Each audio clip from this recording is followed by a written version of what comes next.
Hey everyone, it's Amanda. Thank you for tuning back to Shadow Radio. Today we're going to be talking with Brett about his investigation at the Osborne Trailer, how it was previously to now. So if you guys could drop a like, leave a comment, subscribe, that'd be greatly appreciated.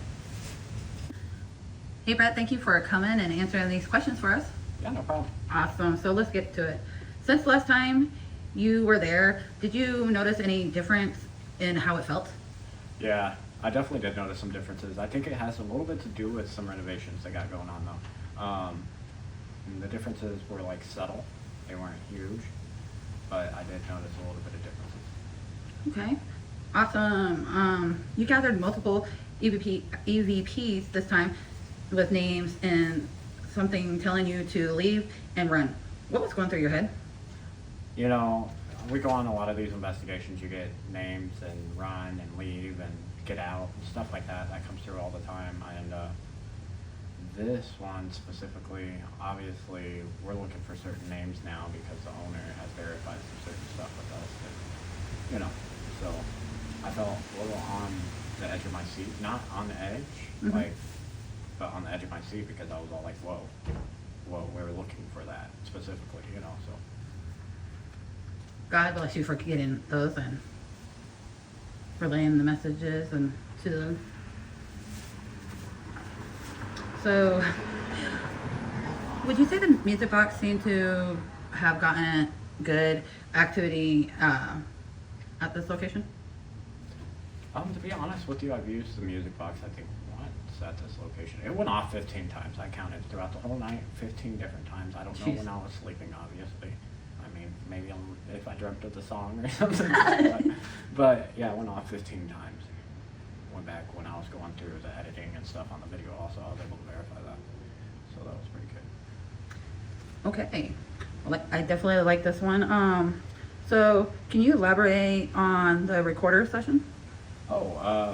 Yeah, actually, the recorder session, the owner, so here's what I did. During the recorder session, I did a private recorder session for the owner. And then I did a secondary recorder session the next day, right in between I started getting the activity with the REM pod, the cat ball, and the motion sensor light. Right. Right roughly after that, I started that recording session. And then stuff started happening with the music box and stuff, so I cut that recording session dry.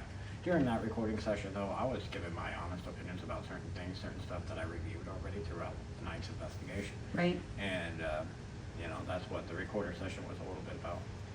And I think that's probably as much as I can elaborate on it. Okay.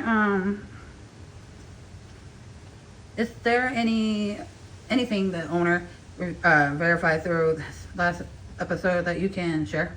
Oh, yeah. Yes. So there is some stuff that I am able to share. Like, the owner has had family members with certain names to come through on these videos. Sometimes there's messages with them, sometimes there's not.